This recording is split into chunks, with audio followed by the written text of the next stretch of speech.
Assalamualaikum warahmatullahi wabarakatuh. Hai teman-teman, di sini kami dari kelompok 6 akan membahas mengenai perkembangan bahasa anak. Disimak baik-baik ya teman-teman. Oh iya, sebelum ke materi, kita kenalan dulu yuk sama anggotanya. Assalamualaikum warahmatullahi wabarakatuh. Nama saya Arya Sidik dengan NIM 7111201002. Halo, nama saya Karini Ayu Fatimah Sabrina, NIM 004. Halo, nama saya Panji Muhammad dengan NIM 7111201011. Nama saya Rakamena Nadia dengan 7111201013. Halo, aku Cilva, NIM 7111201022. Halo, perkenalkan nama saya Nabila Nur Alifa dengan NIM 7111201026. Assalamualaikum warahmatullahi wabarakatuh.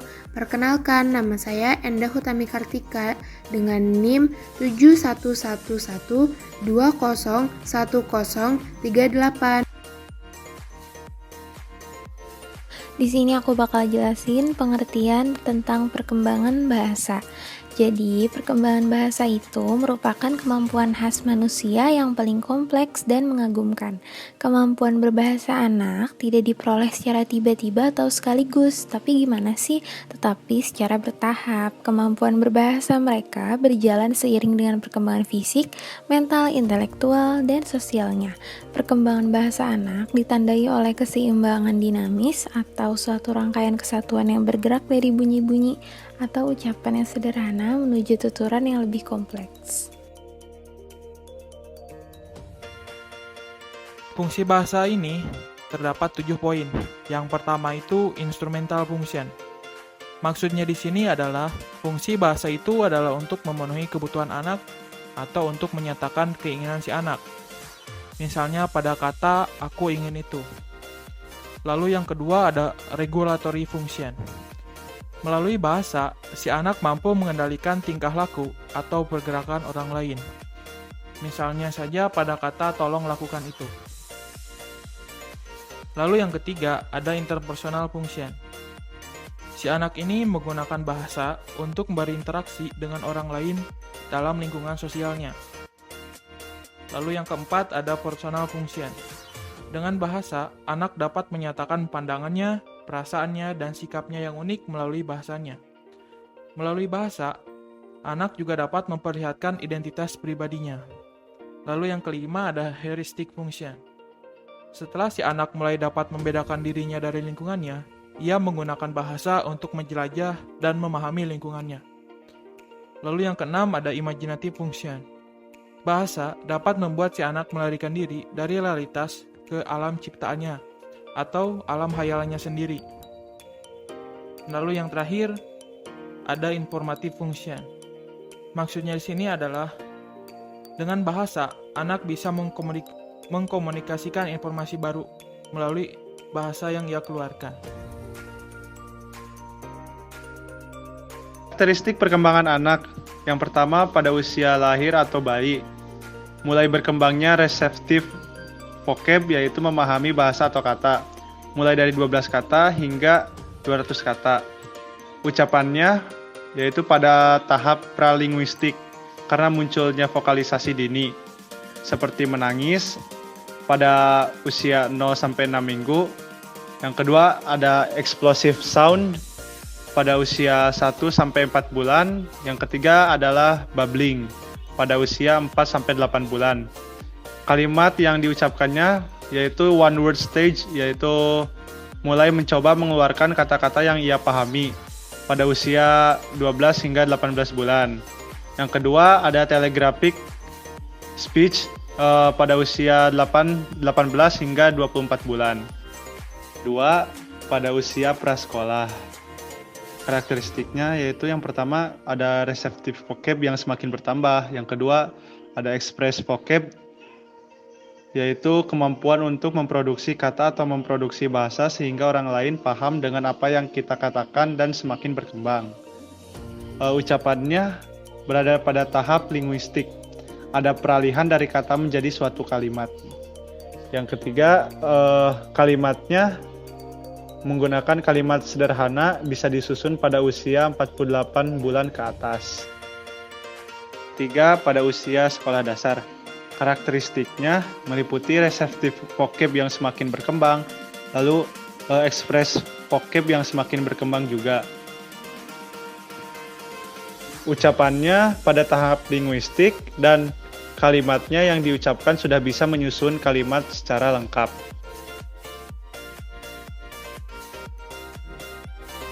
Ia akan menjelaskan tentang aspek-aspek perkembangan bahasa.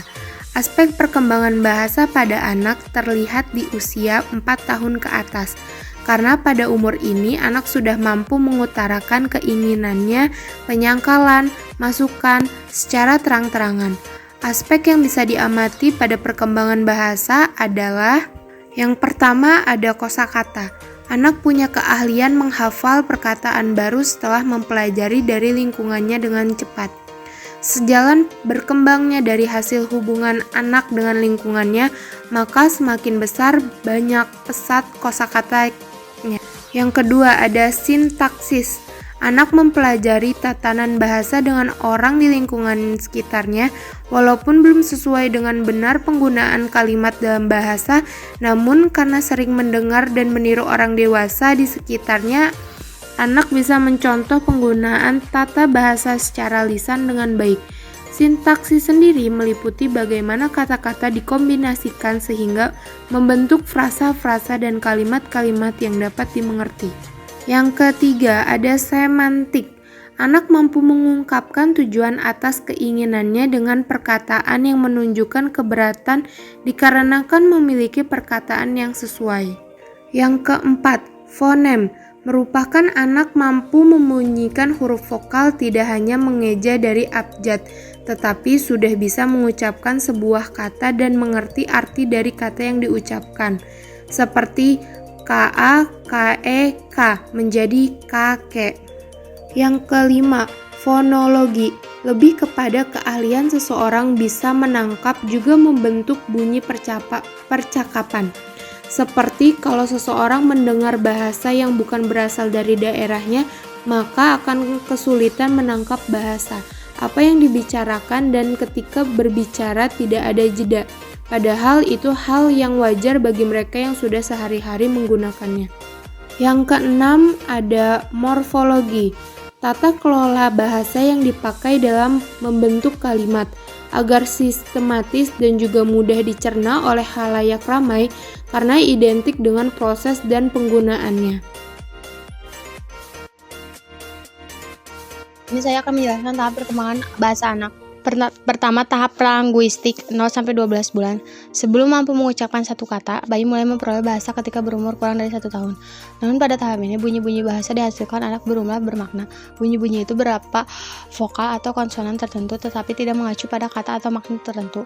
Untuk itulah, sebagai perkembangan bahasa anak, pada masa ini disebut tahap pralinguistik. Bahkan pada awalnya bayi hanya mampu mengeluarkan suara yaitu tangisan. Pada umumnya orang yang mengatakan bahwa bayi baru lahir menangis menandakan bahwa lapar, takut, atau bosan. Para peneliti perkembangan mengabarkan bahwa lingkungan memberikan mereka halangan tentang apa yang dirasakan oleh bayi. Bahkan tangisan itu mempunyai nilai komunikatif. Bayi yang berusia 4-7 bulan biasanya sudah mulai menghasilkan banyak suara baru yang menimbulkan. Masa ini disebut masa ekspansi. Suara-suara baru itu meliputi bisikan, menggeram, dan memekik. Setelah memasuki usia 7-12 bulan, ocehan bayi meningkatkan pesat dengan masa konika. Kedua, tahap satu kata, 12-18 bulan. Pada masa ini, anak sudah mulai belajar menggunakan satu kata yang tidak memiliki arti. Mewakili keseluruhan idenya, satu kata mewakili suatu, bahkan lebih frasa atau kalimat kata-kata objek pertamanya atau perbuatan. Kata-kata yang sering diucapkan orang tua sewaktu mengajak bayinya berbicara lebih tinggi menjadi kata pertama yang diucapkan si bayi. Memaknai kata yang diucapkan anak pada masa ini tidaklah mudah untuk menafsirkan maksud tersebut. Tuturan anak harus diperhatikan aktivitas anak itu dan unsur-unsur non-logisnya, seperti isyarat, ekspresi, dan benda yang ditunjuk si anak. Mengapa begitu? Menurut Targan, ada 2 penyebab yaitu sebagai berikut. Pertama, bahasa anak masih terbatas sehingga belum memungkinkan mengekspresikan ide atau perasaan secara lengkap. Kedua, apa yang diucapkan anak adalah sesuatu yang paling menarik perhatiannya saja. Walaupun memahami makna kata yang diucapkan anak pada masa ini tidaklah mudah, tetapi komunikasi aktif dengan si anak sangatlah penting dilakukan. Selain itu, yang perlu diperhatikan dalam menghadapi anak yang memasuki usia ini adalah jangan memakai bahasa bayi untuk anak-anak, melainkan dengan orang dewasa. Maksudnya ucapkanlah dengan bahasa yang seharusnya didengar sehingga si anak juga terpacu untuk berkomunikasi dengan baik. Ketiga, tahap 2 kata 8-24 bulan. Pada masa ini kebanyakan anak sudah mulai mencapai tahap komunikasi 2 kata. Kata yang diucapkan ketika masih tahap 1 kata dikombinasikan dengan ucapan-ucapan pendek tanpa kata penunjuk, kata depan atau bentuk-bentuk lainnya. Seharusnya digunakan pada tahap 2 kata ini. Anak mulai mengenal berbagai makna kata tetapi belum dapat menggunakan bentuk bahasa yang menunjukkan jumlah, jenis kelamin, dan waktu terjadi peristiwa. Selain itu, anak belum dapat membangun promina saya, aku, kamu, dia, mereka, dan sebagainya. Keempat, tahap banyak kata 3-5 tahun. Pada saat anak mencapai usia 3 tahun, anak semakin kaya dengan pembendaharaan kosakata. Mereka sudah mulai mampu membuat kalimat, pertanyaan negatif, kalimat majemuk, dan berbagai bentuk kalimat. Terkait dengan itu, Tompkins dan Hodgkinson dalam taringan menyatakan bahwa pada usia 3-4 tahun, tuturan anak lebih panjang dan tata bahasanya lebih teratur. Dia tidak lagi menggunakan hanya 2 kata tetapi 3 atau lebih. Pada umur 5-6 tahun, bahasa anak telah menyerupai bahasa orang dewasa. Sebagian besar aturan gramatika telah dikuasai dan pola bahasa serta panjangan tutur semakin bervariasi. Anak telah mampu menggunakan bahasa dalam cara untuk berbagai keperluan termasuk bercanda atau menghibur. Di sini saya akan menjelaskan mengenai faktor-faktor perkembangan bahasa anak. Dapat diidentifikasi sejumlah faktor yang mempengaruhi perkembangan bahasa, yaitu yang pertama, kognisi, merupakan proses memperoleh pengetahuan. Jadi, tinggi rendahnya kemampuan kognisi individu akan mempengaruhi cepat lambatnya perkembangan bahasa individu. Yang kedua, pola komunikasi dalam keluarga. Jadi dalam suatu keluarga yang pola komunikasinya banyak arah akan mempercepat perkembangan bahasa keluarganya. Yang ketiga, jumlah anak atau jumlah keluarga. Jadi suatu keluarga yang memiliki banyak anggota keluarga, perkembangan bahasa anak lebih cepat. Mengapa? Karena terjadi komunikasi yang bervariasi dibandingkan dengan yang hanya memiliki anak tunggal dan tidak ada anggota lain selain keluarga inti. Yang keempat, posisi urutan kelahiran. Jadi perkembangan bahasa anak yang posisi kelahirannya di tengah akan lebih cepat ketimbang anak sulung atau anak bungsu. Hal ini disebabkan anak sulung memiliki arah komunikasi ke bawah saja dan anak bungsu yang memiliki arah komunikasi ke atas saja. Dan yang terakhir, kedwibahasaan, yaitu pemakaian 2 bahasa. Jadi, anak yang dibesarkan dalam keluarga yang menggunakan bahasa lebih dari 1 atau lebih bagus dan lebih cepat perkembangan bahasanya ketimbang yang hanya menggunakan 1 bahasa saja. Mengapa? Karena anak terbiasa menggunakan bahasa secara bervariasi. Misalnya, di dalam rumah dia menggunakan bahasa Sunda dan di luar rumah dia menggunakan bahasa Indonesia. Kali ini saya akan membahas mengenai hambatan perkembangan bahasa pada anak. Keterlambatan berbicara itu dapat mempengaruhi penyesuaian akademis, pribadi anak, dan juga kemampuan membaca pada awal anak masuk sekolah. Penyebabnya yang paling umum yaitu ketidakmampuan memotivasi anak berbicara dan tidak diberikan rangsangan atau stimulasi saat anak mulai berceloteh. Nah, karena kurangnya dorongan tersebut itu bisa menjadi penyebab serius keterlambatan berbicara pada anak, terutama pada anak yang berasal dari golongan yang lebih rendah, yang orang tuanya itu nggak mampu memberikan dorongan tersebut bagi mereka. Mungkin kekurangan waktu atau karena mereka tidak menyadari betapa pentingnya suatu perkembangan berbicara pada anak. Terdapat 4 gangguan atau bahaya saat perkembangan bicara pada anak terjadi. Antara lain, yang pertama, kelemahan di dalam berbicara kosakata. Yang kedua, lamban mengembangkan suatu bahasa atau di dalam perbincangan. Yang ketiga, seringkali berbicara yang tidak teratur. Dan yang keempat, tidak konsentrasi di dalam menerima suatu kata dari orang tua maupun gurunya. Gak bisa dipungkiri kalau perkembangan berbicara itu merupakan proses yang sangat sulit dan rumit. Beberapa kendala yang sering dialami oleh anak yaitu yang pertama, anak cengeng. Anak yang sering menangis dengan berlebihan dapat menimbulkan gangguan pada fisik maupun psikis mereka. Dari segi fisik, gangguan tersebut dapat berupa kurangnya energi yang dapat menyebabkan kondisi anak menjadi tidak fit. Sedangkan gangguan psikisnya yang muncul adalah perasaan ditolak atau tidak dicintai oleh orang tuanya maupun anggota keluarga yang lain. Sedangkan reaksi sosial terhadap tangisan anak biasanya itu berkonotasi negatif. Oleh karena itu, peran orang tua sangat penting untuk menanggulangi hal tersebut. Kendala yang kedua yaitu anak sulit memahami isi pembicaraan orang lain. Seringkali anak tidak memahami isi pembicaraan orang tua atau anggota keluarga yang lainnya. Hal ini disebabkan orang tua seringkali berbicara sangat cepat dengan menggunakan kata-kata yang tidak familiar oleh anak. Terlebih bagi keluarga yang menggunakan dua bahasa atau bilingual, anak itu akan lebih banyak mengalami kesulitan untuk memahami pembicaraan mereka.